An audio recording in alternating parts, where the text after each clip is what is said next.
Did you know that right now Plant with Purpose is in the middle of conducting its triennial impact evaluation? Wait, you don't know what that is? It's okay, but it is a pretty big deal.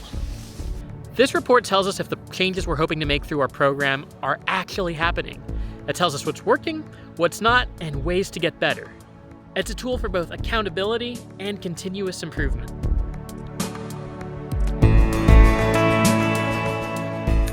In our work and in our field, we want to know what we're doing is actually making a difference and having the hoped outcome. And so with our theory of change, we can work our way through activities all the way through impact. We're wanting to see if that impact is actually happening.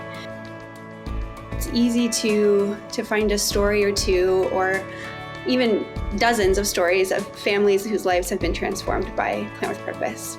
But we want to understand and be sure that that's not an anomaly. It's not just an outlier of a good story to show off.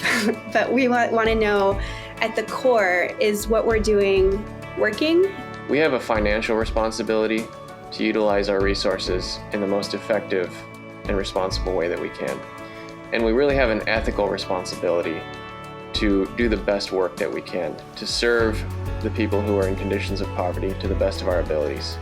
And so high quality impact evaluation plays a very important role in ensuring that we're doing high quality programming.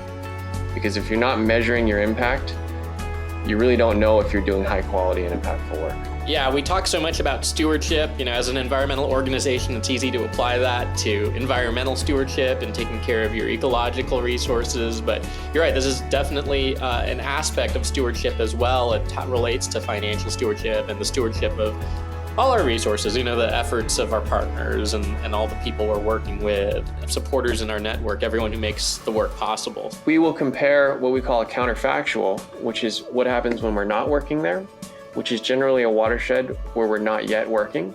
And one thing that we've learned from impact evaluations is that there's significant regional variability within a country. It's not homogeneous across the country. And an evaluation in the Dominican Republic showed us that the conditions in the central region were very different from the conditions in the border region.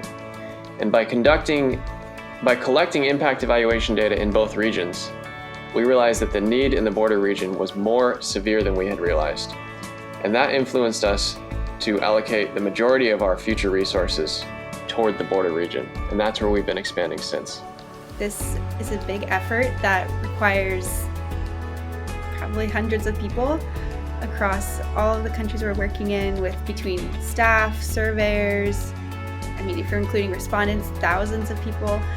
It is exciting to be able to dialogue with our partners and dive into the data together and understand from their perspective, what are they seeing on the ground that our numbers are telling us, and how can they illuminate the story that's there in the numbers, but in real life. And so I am excited to continue to dive into the data. We're getting there to the finish line, and to understand what we're seeing and what's really happening on the ground. I cannot wait to share our findings with you, so stay tuned for the Plant with Purpose Impact Report.